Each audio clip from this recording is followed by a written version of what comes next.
esse podcast tem o objetivo de refletir sobre as mudanças que aconteceram nas ideias pedagógicas na educação do 500 e 600, tendo como base o livro História da Educação, dando utilidade aos nossos dias de Mário Monaco.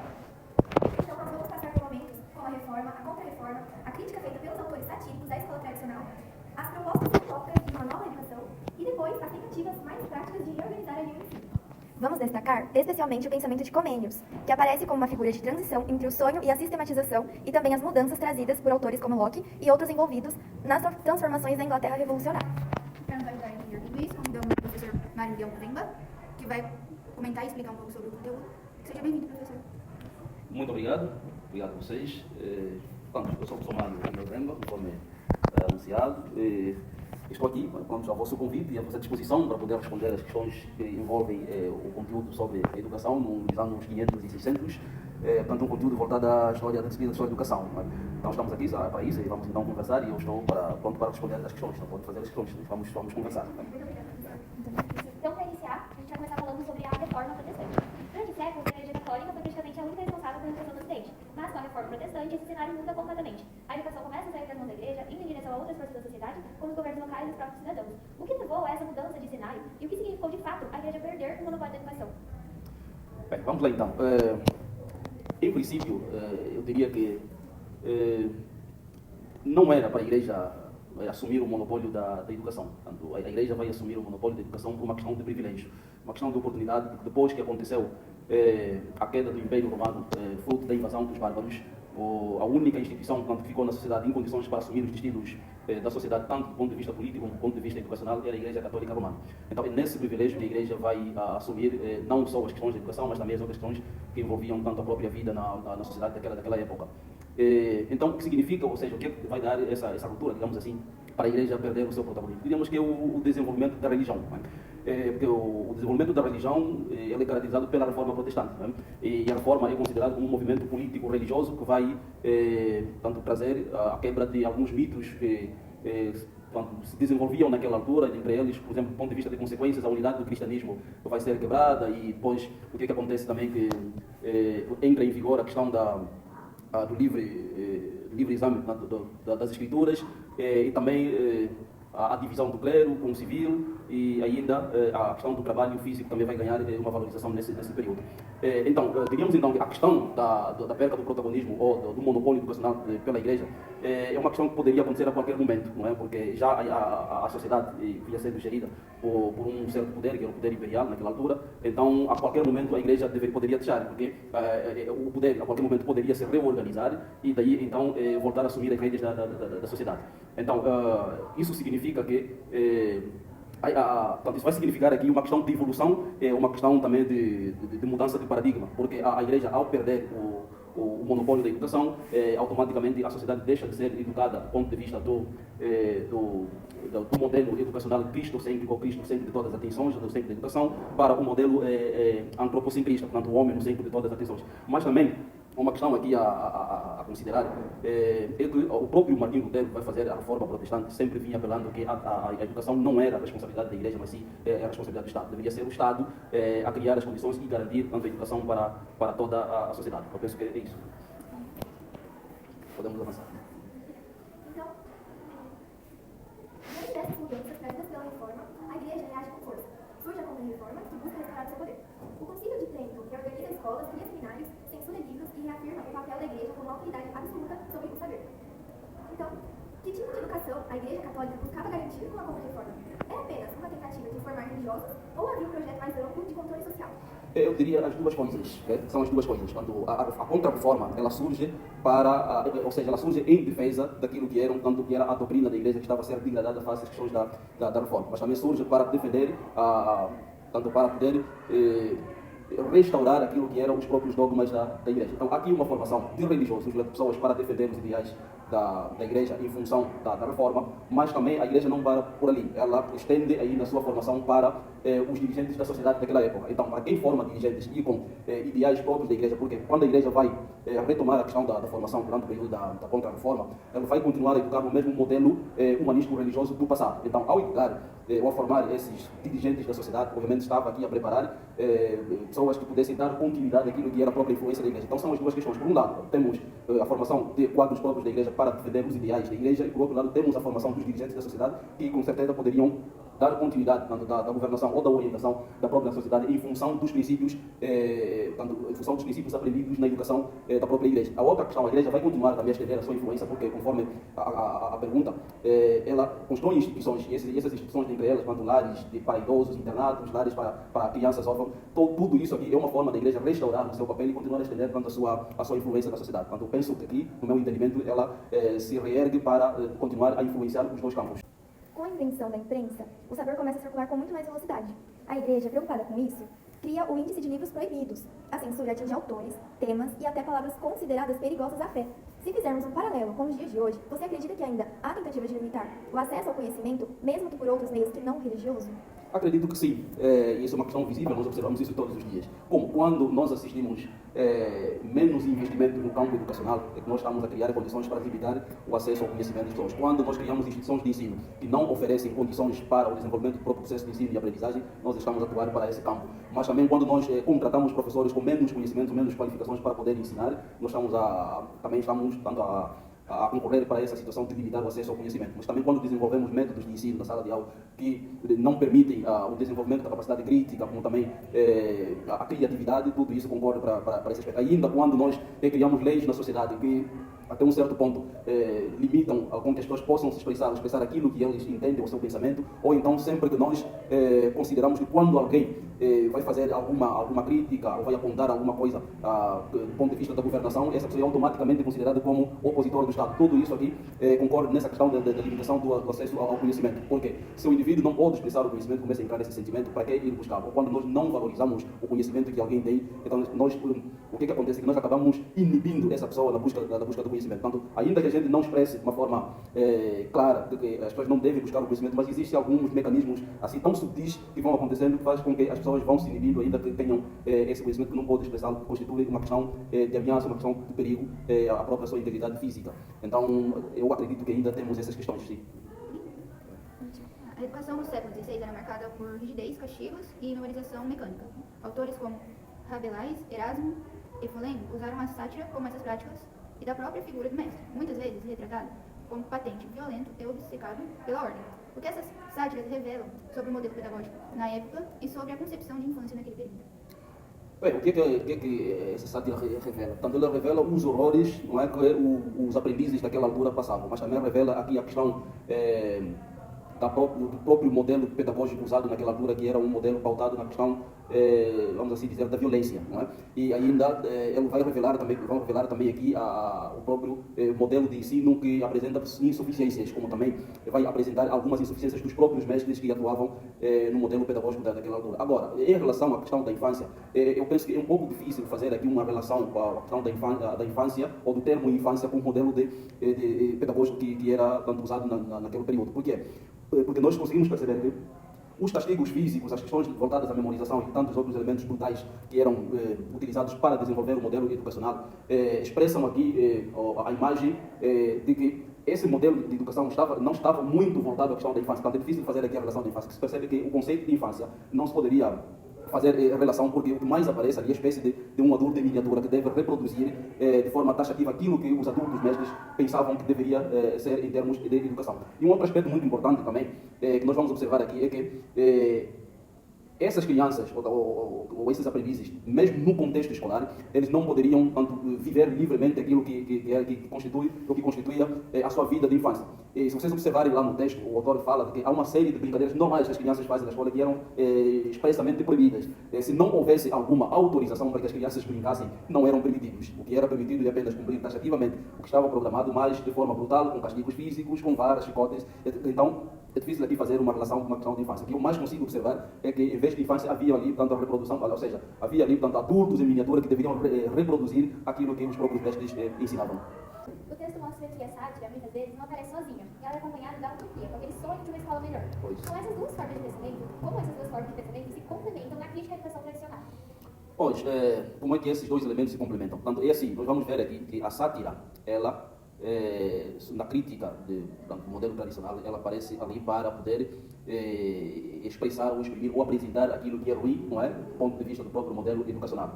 Porque essa apresentação para poder chamar a atenção daquilo que nos estiver a ocorrer bem para uma determinada reflexão e a mudança. E, por sua vez, a utopia ela aparece relacionada com a sátira para poder apresentar uma possível solução daquilo que é o modelo vigente, para alterar a condição daquilo que estiver a ser desenvolvido, que apresenta alguma insuficiência ou apresenta algumas questões ruins. Então, a complementariedade se dá nesse sentido, enquanto um apresenta o problema, nesse caso é a sátira, e o outro, que é a utopia, aparece como apresentar uma possível solução do problema que estiver a ser vivenciado naquele período, ainda que de forma imaginária ou para o passado, mas faz uma idealização aqui de uma possível solução para melhorar a condição que estiver a ser vivido no momento. Então, essa é a relação dos dois fatos. Um apresenta o problema e o outro, então, apresenta uma possível solução.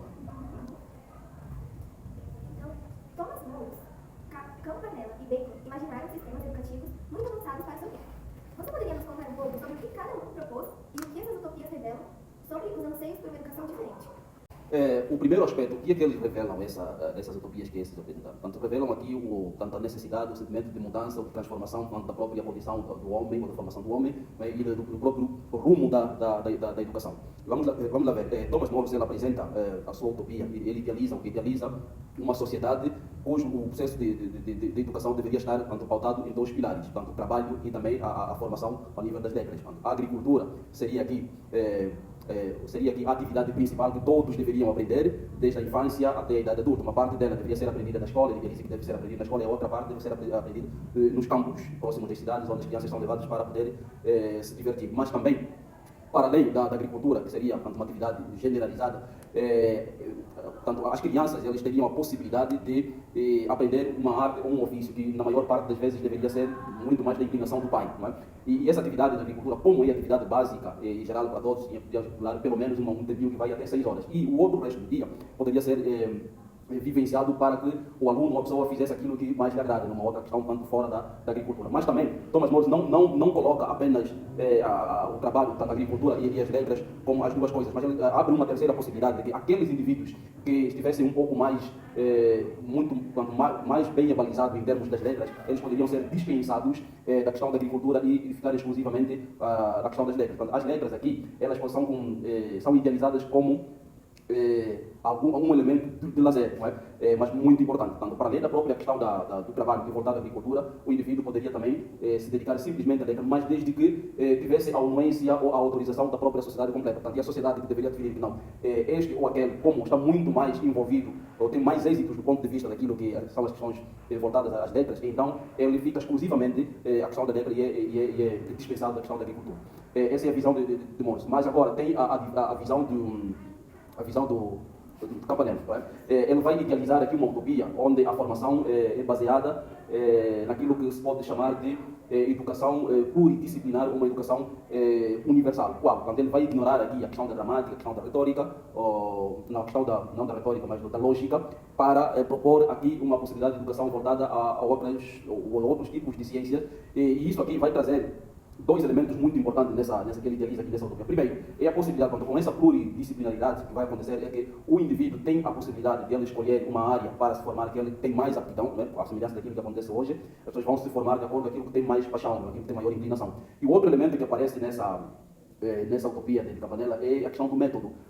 Então, essas ciências voltadas também à questão do costume, ele idealiza de que os conteúdos deveriam estar estampados nas paredes das casas das cidades, de modo que as crianças, na medida em que vão brincando, eles vão aprendendo esses conteúdos que estão estampados nas paredes. Então, nós estamos a ver aqui um método que deixa a questão tradicional, tanto que sai da situação tradicional, que é um pouco mais cansativo, um pouco mais enfadado, para uma questão do lúdico. Aí temos o chamado método aprenda brincando, não é? Em que as crianças, na medida em que vão brincando, eles vão aprendendo aquilo que está estampado tanto nas paredes. Aí uma possibilidade muito boa. E já Francis Bacon, ele vai apresentar aqui uma possibilidade utópica voltado àquilo que ele chama aqui de escola de Salomão, não é? E idealizado para desenvolver tanto observação, voltada à pesquisa, não é? Para fazer a observação daquilo que são as obras e criaturas de Deus. Ele parte desse princípio bíblico, que já ouvimos falar sobre a questão de Salomão, que era um homem muito sábio, não é? O rei Salomão. E assim também, para além dessa casa de Salomão, voltado tanto na observação, do ponto de vista da pesquisa, para as questões das obras de literatura divina, mas ele também vai aqui propor a questão produtiva, o conceito produtivo da ciência, como também ele vai idealizar de que nas suas cidades, quem deve instruir o viajante que vem de outros locais é o cidadão nativo, não é? O cidadão nativo que vai instruir esse viajante sobre coisas que, do ponto de vista científico, eles consideram que este viajante, a sociedade deste viajante ainda não tem contato, não tem domínio. Mas também ele vai idealizar nessa utopia a existência de um grupo de pesquisadores que andam pelo mundo afora a fazerem anotações sobre invenções, sobre experimentos, do ponto de vista de várias áreas da ciência, isso para dar os avanços no mundo da própria experimentação. Mas para além desse grupo, deveria existir um outro grupo também, ele idealiza um outro grupo de aprendizes que, para além de tomar o lugar de aprendizagem ou de aprendizes também, eles deveriam ser aqueles que dão continuidade ou associação daqueles que são estudiosos e daqueles que desenvolvem, portanto, a questão da experimentação. É aquilo que mais ou menos acontece nos dias de hoje. Nós estamos a formar gerações e gerações e esses vão substituindo os mestres antigos e vai se gerando novos conhecimentos, novos mestres, e assim então o processo educativo vai se desenrolando ao longo da história, de geração tanto após geração. Durante o século XVII, a Europa vivia um cenário de guerras religiosas e transformações políticas profundas. Nesse contexto, surgem figuras como comênios, ligadas às minorias religiosas exiladas, mas que também dialogam com a nova burguesia e com a ciência moderna. Comênios acreditava que a regeneração do mundo começava pela juventude. Qual era essa visão de educação que ele propunha? Exatamente. Comênios ele vai propor aqui uma visão de educação tanto inovadora, não é? Ele vai criar aqui uma inovação, mas também uma visão de educação transformadora, sobretudo da condição humana. Portanto, o Comênios faz muito esse apelo da própria mudança da condição humana. E o ponto central dessa visão de Comênios é que o processo educacional, assim como as questões educacionais, assim como as questões culturais, eles não deveriam ser separados das questões políticas e religiosas, portanto, deveriam se desenvolver tudo de forma simultânea. Mas também, por isso é que ele vai propor aqui a chamada escola para a vida. Portanto, como ele estava muito preocupado com a questão da transformação da própria condição do homem, ele propõe aqui a escola da vida, que a pessoa começa a aprender desde a idade infantil até a morte. A pessoa deixaria de aprender depois que a pessoa partisse desta vida para outra. E ainda, nessa visão dele de transformação da própria condição humana, vai ser pautado naquilo que ele vai chamar de ensinar tudo a todos, de acordo com o princípio bíblico de ide, ao mundo e pregai a todos. Então, Comênios entendia que todo indivíduo deveria ter acesso à educação, mas não só ter acesso à educação, mas deveria ser ensinado tudo, ensinar tudo a todos. E ele, por essa ânsia mesmo da questão da formação do homem, ele depois vai desenvolver técnicas ou métodos que para garantir que essa formação de facto tenha lugar, porque a grande crença do Comênios é que todo homem poderia aprender, desde que a educação chegasse a ele e lhe fosse ensinado. Então essa é a visão que ele traz, de modo que ainda nessa vontade dele de que as pessoas deviam aprender e para transformar a própria condição humana, ele vai, dentro daquilo que eram os seus métodos, vai desenvolver inclusive aquele manual, vai elaborar um manual que pode ser considerado como um atlas científico e intelectual. Portanto, é um documento, um livro que vai trazer, do ponto de vista metodológico, as coisas, não é? Com o seu respectivo nome. De modo que ele entendia que, ainda que a pessoa não tivesse um contato visual direito com aquilo que estiver a ser ensinado, mas pelo menos por meio daquele atlas, ele tenha a imagem daquilo que ele estiver a ser entendido. Então, ele era uma pessoa muito preocupada com a questão de uma boa aprendizagem e da própria transformação da condição do homem por meio do conhecimento e do próprio ensino em si. Comênios não pensava só em métodos. Ele também criou o sistema rigoroso para o funcionamento das escolas, as normas disciplinares, compromissos formais dos pais, uma organização muito detalhada. Parecia como universidades ou escolas monásticas. Por que essa ênfase na disciplina parece junto com uma proposta tão renovadora? Pois é aquilo que eu estava a falar há pouco. O Comênios vai trazer essas questões inovadoras, essa escola, esses métodos, esses aspectos todos inovadores. O problema do Comênios, ele entendia que a questão da educação, ela estava muito pautada na questão das condições. Ele é o autor que vai referir que todo o homem pode aprender e pode ser educado desde que lhe sejam criadas condições próprias para a sua aprendizagem. Então, essa visão que ele traz dessa toda a organização está muito pautada na ideia das próprias condições, porque até hoje nós sabemos, temos esse domínio, que se o indivíduo não tiver, se o aluno, nesse caso, não tiver condições necessárias para a aprendizagem não acontece. É necessário que a gente crie condições próprias. Quando o aluno tem que estar numa sala de aula, onde ele se sente bem acomodado, tem que estar numa carteira, né? Tem que ter uma iluminação, tem que ter um material didático, tem que ter um horário próprio de aprendizagem, todos esses aspectos organizativos, como eles vai prestar atenção sobre elas, porque por causa daquilo que ele entendia de que a pessoa aprende mais desde que ela tenha as condições necessárias para esse processo de aprendizagem. Então, por isso é que ele propõe essas questões todas. E veja que não é acaso que o Comênios é chamado como o pai da didática, não é? Porque essas todas as questões que ele apresenta, também muitas delas naquela obra muito famosa chamada Didática Magna, são elementos que ele desenvolve lá que tem muito a ver com a questão da própria aprendizagem, das condições da aprendizagem do aluno. Então, essa aí era a visão desse grande educador. Interessante. Que agora, saindo de uma fase de utopias e entrando numa fase mais prática, no texto aparecem experiências como um ginásio mecânico e as escolas técnicas, que uniam cultura e ofício. Como essas experiências apontam para uma virada prática na educação e o que esses projetos estavam tentando resolver? Na minha visão, o que eu vejo aqui, que esses projetos, eles vão dar lugar, do ponto de vista prático na educação, eles vão dar lugar àquilo que nós podemos chamar de cientificação dos ofícios, como também a profissionalização e cientificação dos ofícios. Mas também aqui a questão, eles vão dar lugar também à questão aqui da própria experimentação científica, porque esse deveria ser o futuro. Era necessário que os ofícios daquela altura começassem a ser ensinados em escolas com leis e princípios propriamente científicos, porque é isso que viria guiar a humanidade, como está a guiar hoje, os experimentos científicos em si. Então, essas escolas, o que é que estavam a tentar resolver? Estavam a tentar resolver as questões do futuro, não é? Havia uma visão sobre o futuro. Tinha-se alguma noção de que, no futuro, a experimentação científica, esses ofícios todos cientificados, bem profissionalizados, iriam ajudar o futuro da humanidade conforme hoje estão a ajudar, não é? Nós temos as profissões do passado, deixaram de ser simples profissões, agora passaram a ser tanto especialidades do ponto de vista científico. Nós temos, pelo menos, no campo dos pedreiros, nós hoje temos a engenharia de construção civil, os simples eletricistas, nós temos engenheiro de eletricidade, o simples mecânico, temos engenharia mecânica. Então, essa profissionalização e cientificação dessas profissões, incluindo as experimentações, que são as coisas que vão ser muito colocadas em evidência naquela altura, eram mesmo para resolver as questões que nós estamos a viver hoje. Hoje, nós praticamente estamos presos à questão da experimentação científica. Quase tudo que a gente tanto usa hoje, que a gente desenvolve, inclusive a medicação que nós fizemos para manter a nossa condição de saúde, são na base dos experimentos científicos. Então, penso que aquilo que estava a ser tentado resolver é mesmo a questão do futuro, ao cientificar essas profissões naquelas escolas, como também ao dar lugar à questão da própria profissionalização com leis e princípios científicos daqueles ofícios que existiam naquela altura.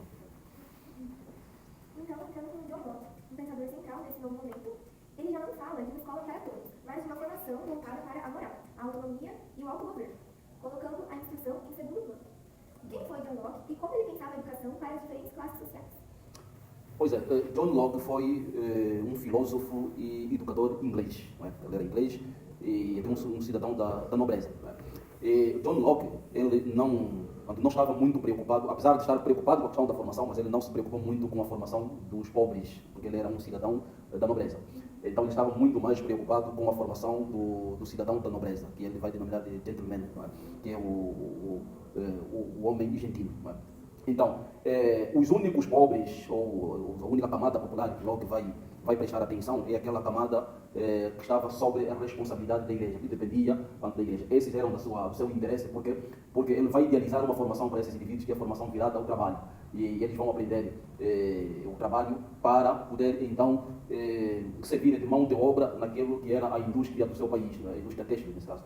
Então, esses populares que estavam sob a responsabilidade da igreja, ele vai idealizar uma formação nesse sentido. Mas para além da questão da formação para o trabalho, para atuar nas indústrias, ele também idealizou para eles uma segunda formação, que é uma formação voltada aos princípios religiosos tanto da religião predominante daquela altura lá na Inglaterra. Mas em relação ao cidadão nobre que ele idealizava, para aquela sociedade, a formação já é outra. Né? Em princípio, Locke também ele não considerava que a educação pudesse ser da responsabilidade do Estado. Para ele, a educação deveria ser da própria responsabilidade dos progenitores, que deveriam orientar os seus filhos naquilo que era a cultura da nobreza daquela altura. Então, esse cidadão, o gentleman, deveria ser formado de acordo com os princípios da nobreza daquela altura.